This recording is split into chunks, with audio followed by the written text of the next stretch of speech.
Ok, bonjour Karine, Yamitia, bienvenue au podcast Joie de vivre. C'est un très grand plaisir de vous avoir ici aujourd'hui. Est-ce qu'on peut commencer à nous dire un peu sur votre chemin parcours professionnel? Merci beaucoup, Naïros, pour cet honneur que tu me fais de Avec plaisir. participer à Joie de vivre, en fait, dans ton podcast. C'est Merci. formidable de donner l'occasion à certaines personnes comme moi de partager nos expériences. Avec Donc, effectivement, comme tu l'as dit, je suis Karine Emitia, mariée et mère de 4 enfants, ouais. vivant actuellement avec ma famille à Abidjan, en Côte d'Ivoire. Donc, Ouais. en termes de parcours, je suis ingénieure en logistique et transport. Et après cela, j'ai pu ajouter un MBA en supply chain dans ma spécialité. Et j'ai 20 années d'expérience dans la supply chain, la logistique, les achats, Mhm. à la fois dans le secteur privé et l'administration publique internationale. Donc, voilà en termes de parcours professionnel. Je suis toujours dans la logistique, le supply chain, les achats. C'est très bien. Voilà. Et Merci. c'était quoi votre motivation derrière le choix de votre carrière? Ah oui, ça pour la petite histoire, je n'ai pas choisi. Ok. Voilà, oui, si. Je Ah. n'ai pas choisi de faire logistique ou supply chain. Mhm. Chez nous, en fait, dans la grande école où j'étais, Mhm. après le bac, en fait, vous passez 2 années de classe préparatoire Ok. avant de passer le concours pour entrer en cycle ingénieur. Et Ok. on avait plusieurs options. Donc, il y avait 4 options. Et figure-toi que la logistique, c'était mon troisième choix. Ok. Et donc, quand j'ai passé le concours d'entrée en cycle ingénieur, mon père est allé prendre les résultats après. Mhm. Quand il rentrait, pour la petite histoire, quand il rentrait à la maison ce jour-là, il a même cogné le portail. Donc, j'ai su déjà qu'il y avait peut-être pas une très bonne nouvelle. Donc, Ouais. à ma grande surprise, il descend et il me dit euh, sois calme, tu as été admise au concours. J'ai dit OK, Wow. déjà, ça, c'est une bonne nouvelle. Il Ouais. ajoute un mais. Il me dit, mais ce n'est pas ton premier choix, c'est ton troisième choix. En fait, c'est la logistique. On ne Ouais. savait pas du tout. Honnêtement, je ne savais pas du tout ce que c'était. Imaginez, il y a 20 ans en arrière, en Afrique, Ouais. la logistique n'était pas vraiment connue. Ouais. Donc, je suis contente d'avoir été admise, mais bon, n'ayant pas eu mon premier choix, je ne me décourage pas tout de même. Mhm. Je me mets à faire des recherches, à chercher à savoir ce que c'est. Et donc, quand on commence à savoir ce que c'est, à me faire entourer des meilleurs, en fait, des mentors, des personnes qui m'ont précédé dans ce chemin-là, Mhm. pour apprendre auprès de ces personnes. Donc, Ouais. quand on apprend à connaître, c'est pareil avec les êtres humains, hein. Quand on apprend à connaître quelqu'un, quand on apprend à connaître quelque chose, Nouvelle. Mhm. et qu'on donne de son meilleur, en fait, on apprend à être excellent dans quelque chose naturellement, on apprend à aimer. Ouais. Donc, je me suis retrouvée, voilà, à exceller Ah. dans la filière, à aimer ce que je faisais jusqu'à aujourd'hui. Donc, je ne regrette pas du tout C'est très de bien me parce que vous avez retrouver. pris ça du côté positif. Au lieu de se dire, oh, je suis perdu, qu'est-ce que je vais faire? Donc, vous avez décidé de vous développer et Exactement. d'apprendre c'est Exactement. quoi la logistique et de vous rapprocher aux gens qui ont déjà fait ça et apprendre de leur exemple, de leur expérience. Et puis, de là-bas, vous avez démarré vous-même. C'est Exactement. magnifique. C'est une très bonne expérience à partager parce que, surtout pour les jeunes femmes d'aujourd'hui, on passe par des moments où on n'est pas sûr. On a beaucoup de choix, ou bien les choix qu'on a, c'est pas quelque chose qu'on connaît, ou bien c'est pas quelque chose qu'on pense on connaît, ou bien on aime. Et puis on est perdu, on est bloqué, on décide de ne rien faire, ou bien on prend on prend pas la bonne décision. Donc, ça, c'est une très bonne approche à faire quand on n'est pas sûr de ce qu'on veut. Et puis, aujourd'hui, on veut se concentrer sur l'équilibre entre le travail et la vie personnelle. En tant que maman de 4, head de supply chain management, je suis fière de vous. Comment vous faites pour arriver à balancer entre tous ces aspects de votre vie et garder le sourire et continuer de se développer chaque jour? D'accord. Pour cela, je dirais qu'il n'y a pas de superwoman. C'est-à-dire, toutes les femmes, voilà, toutes les femmes, on rencontre les mêmes challenges, on vit les mêmes situations, mais tout est dans peut-être l'approche, Ouais. la manière de gérer. Donc, comme je le disais tout à l'heure, en fait, on va se retrouver dans des situations qu'on n'a pas choisies pour la plupart. Ne Ouais. pensons pas que la vie est un long tapis rouge où tout est calme, un fleuve calme. Non, non. Quelle que soit la position, quel que soit le rang, on vit les mêmes difficultés. Donc, il n'y a pas de superwoman, je dirais. Ou bien nous sommes à la fois, ou bien à la différence, on peut dire que nous sommes toutes Tous. Ouais, les toutes. superwoman. C'est Ouais. cela aussi. Ouais. Donc, en fait, comment je procède simplement? Si je ne sais pas si tu connais, hein, mais je vais partager rapidement Mhm. l'histoire des gros cailloux et des petits cailloux. Si tu prends un bocal et que tu mets dans ce bocal-là Mhm. le sable, les petits grains en fait par taille des cailloux, tu mets le sable.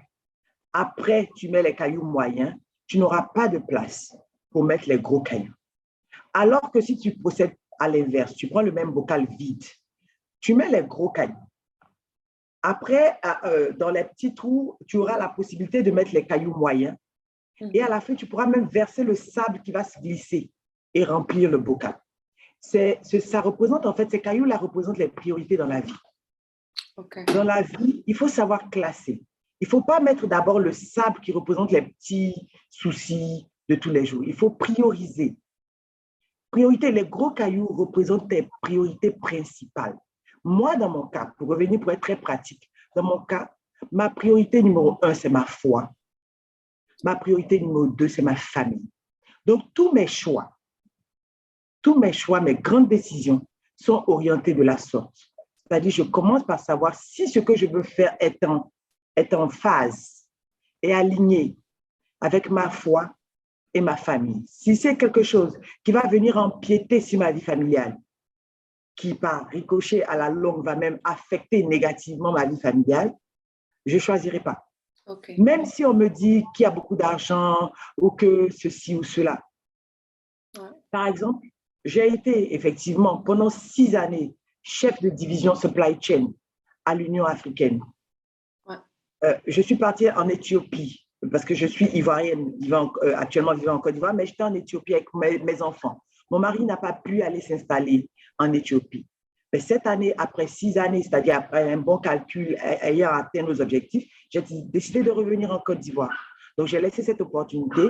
Bon, par la grâce de Dieu, une autre opportunité a pu s'ouvrir à moi, ce qui n'était pas évident, mais la décision avait été prise de rentrer. À cause de la famille, les enfants grandissaient, ils avaient besoin de leur père. Donc, j'ai fait ce choix-là, de laisser ce poste, de rentrer, et puis, par la grâce de Dieu, une autre opportunité a pu s'ouvrir. Donc, vraiment, ne nous embrouillons pas, soyons très clairs dans nos choix et nos priorités. Et quand on a une priorité, c'est plus facile d'avoir une vision qui est claire. Parce que quand on se concentre sur les petits détails, on est perdu dedans. Mais quand on s'assoit, on se concentre sur les choses qui sont les plus importantes, les valeurs, comme vous avez dit, les priorités. C'est plus facile de te prendre un chemin qui est plus clair, avoir une vision. Et ça c'est important pour toutes les femmes du monde, que ce soit on est des mamans, on n'est pas des mamans, on va toujours avoir des soucis dans notre vie. Et la seule différence, c'est qu'ils sont de différents types de soucis, mais on va toujours avoir des obstacles, on va toujours affronter des problèmes. Donc, avoir une vision claire, c'est très, très important pour nous les femmes, surtout avec les émotions qu'on a. Effectivement, ça Ouais. c'est vrai, c'est tellement vrai. Ouais, C'est donc tellement... d'après votre expérience, euh, est-ce que vous pensez que le fait d'avoir une vie équilibrée côté travail et personnel, est-ce que ça affecte la santé émotionnelle ou bien mentale, que ça soit négativement ou positivement? Et si vous pouvez nous donner quelques exemples. OK. La vie équilibrée, ça se bâtit en fait. C'est-à-dire, ce n'est pas automatique.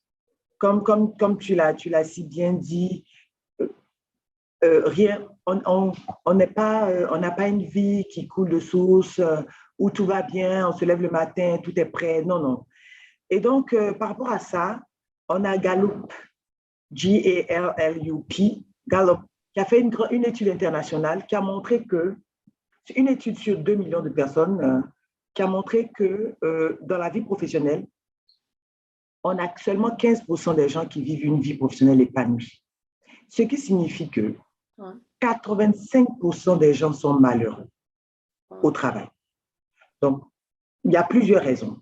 Ouais. Mais Pourquoi c'est 15% et pourquoi c'est 85%? Les gens vous diront peut-être parce que j'aime pas, j'ai pas choisi, parce que voilà, ça déséquilibre ma vie. Mais tout est une question de choix.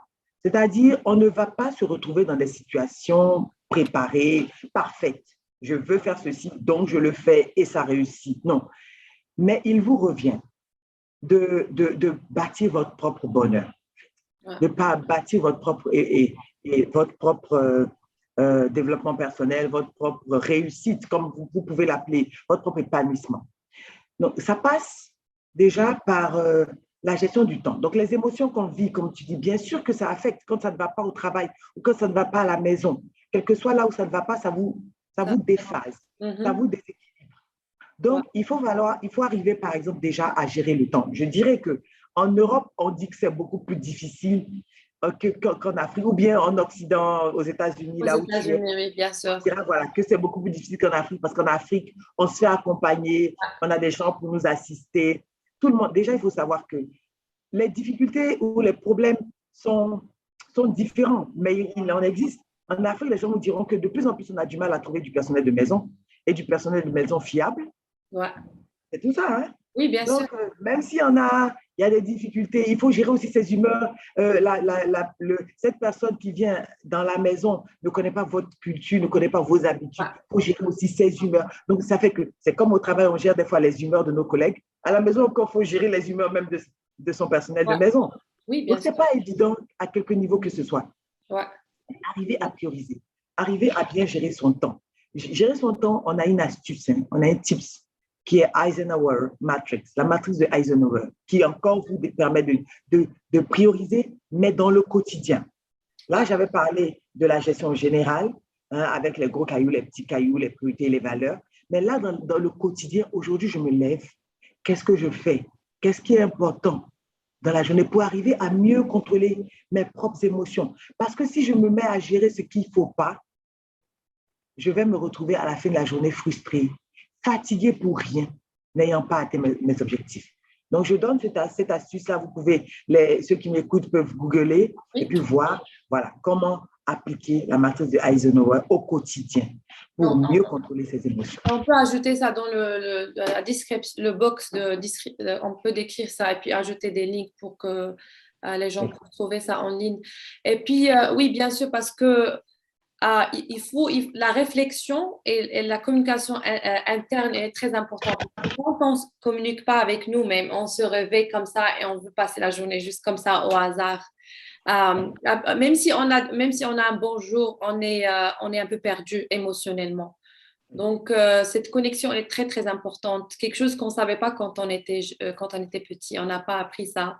Parce qu'on ne savait pas à l'époque, on n'était pas aussi avancé dans l'aspect mental et émotionnel.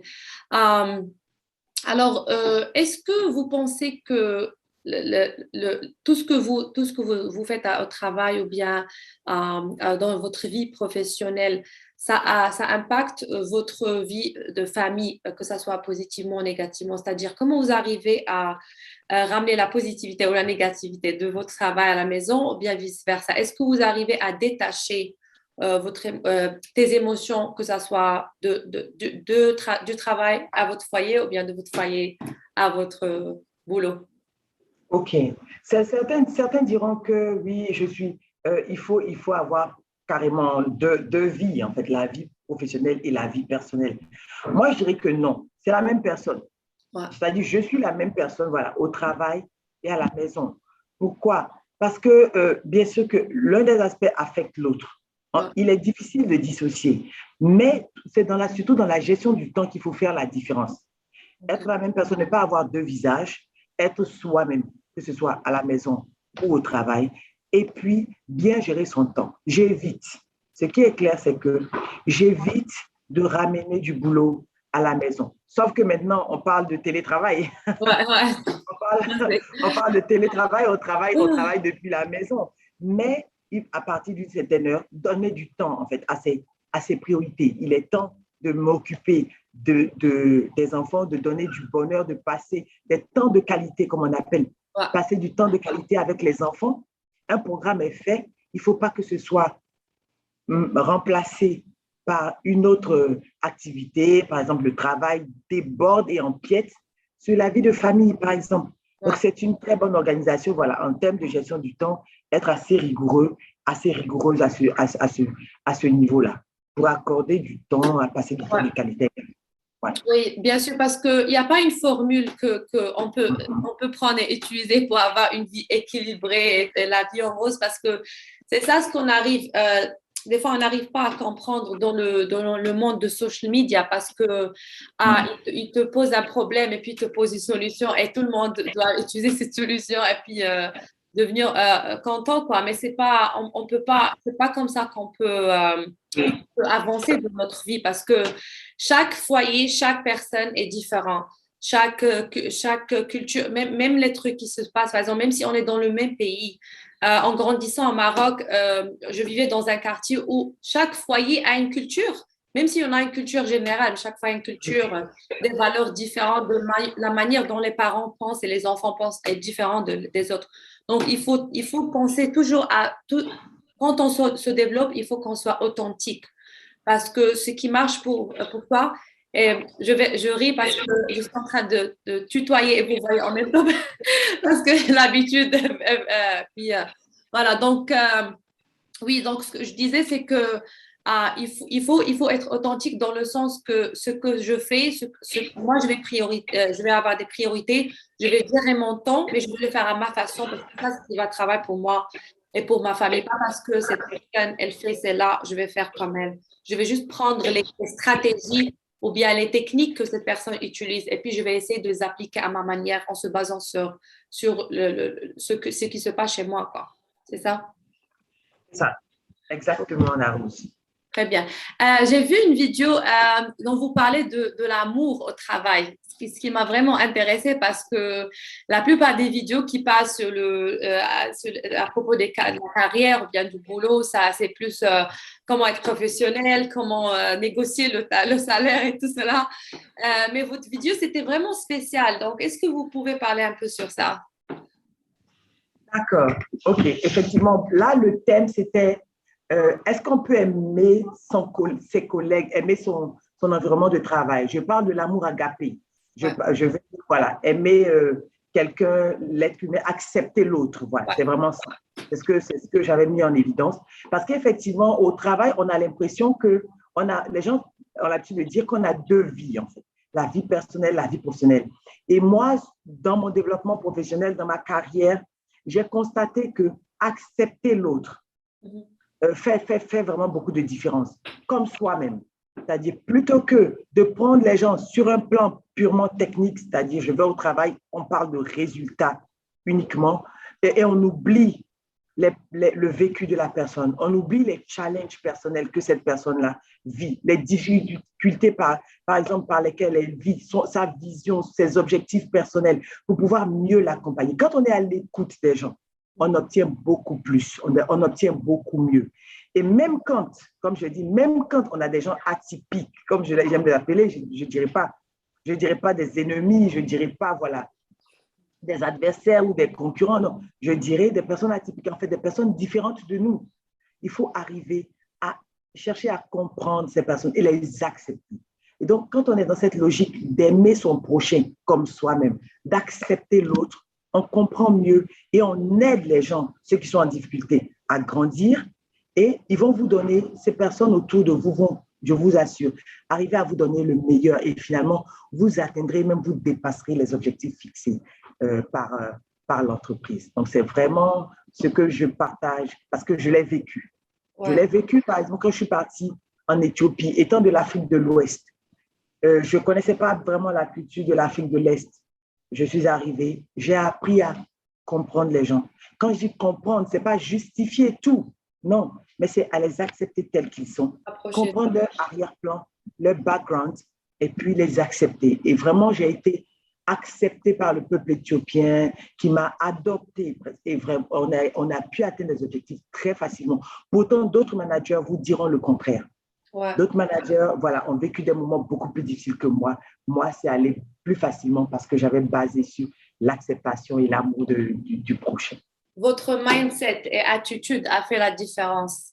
Et voilà, c'est très beau, franchement, parce que je me souviens, l'année dernière, je travaillais avec une équipe où j'étais un peu leur happiness partner. Et puis, je Yes. travaillais avec l'équipe. Et puis, je me souviens, un de mes collègues, il avait des problèmes. Et le dernier jour, là-bas, avant qu'il quitte, il a dit que il était tellement touché par le fait que j'ai essayé de se rapprocher à lui et savoir qu'est-ce qui se passe chez lui dans le côté émotionnel parce que parce que le management, ils étaient plus concernés sur la qualité de sa production, la qualité de travail. Ils n'ont pas essayé de se rapprocher à lui en tant qu'être humain. C'était, oh, qu'est-ce qui se passe? Pourquoi ça va pas? Pourquoi il y a un changement? Mais OK, on sait qu'il y a des choses négatives qui se sont reproduites, mais on doit savoir qu'est-ce qu'il a, cette personne. Parce qu'après tout, Exactement. cette personne est un être humain, même si c'est un ingénieur, c'est un ingénieur technique. Mais après tout, c'est un être humain. Donc, on doit savoir qu'est-ce qu'il a en tant que personne, qu'est-ce qui se passe. Et puis, j'ai pu avoir avec lui une conversation humaine, comme on dit, et puis se rapprocher à lui. Et ça lui a tellement fait du bien qu'il était tellement reconnaissant que tu vois que la reproduction, ça a changé le lendemain. Et puis, il a pu retourner au boulot et puis faire exactement ce qu'il faisait avant qu'il passait par la crise qu'il passait avec. Donc, oui, donc le fait de... Parce que c'est facile de critiquer. C'est la chose la plus facile, c'est de critiquer ou bien de blâmer les autres. Parce que C'est ça. en faisant ça, on n'a plus la responsabilité des problèmes. Mais quand on essaie de se rapprocher aux gens, au lieu de voir ce qui ne se passe pas bien chez eux, de savoir qu'est-ce qui se passe bien chez eux, et aussi essayer de retirer leur bonté. Parce qu'il y a des gens, quand ils ont des problèmes ou il y a quelque chose qui ne va pas, ils rentrent dedans. C'est Parce vrai. qu'ils ont du mal. Ils Se ont du mal renferme, lui. ils se renferment, exactement. Ils ont du mal à s'exprimer, à vous dire ce qui se passe. Donc, du coup, quand tu te rapproches à ces gens-là, Oui, automatiquement, naturellement, ils commencent à s'ouvrir, ils commencent à dire ça. exactement. Et puis, ils retournent à leur état normal, C'est quoi. ça. Être à l'écoute. Il faut être à l'écoute de l'autre, observer, écouter. Mais ça se fait parce que on pense à l'autre, parce que on se soucie, en fait, on aimerait aider. C'est Ouais. vraiment ça, la motivation profonde. Ouais, ouais. C'est magnifique. Merci beaucoup pour toutes ces informations qui sont vraiment euh, qui ont une grande valeur et qui vont aider beaucoup de femmes qui veulent choisir une nouvelle carrière ou bien qui veulent équilibrer entre leur vie professionnelle et personnelle. Merci beaucoup pour ton temps et pour tout ce que vous avez partagé aujourd'hui. Et j'espère de vous revoir une autre fois dans le podcast Joie de vivre. Merci, Karen. D'accord. Merci, Nairous.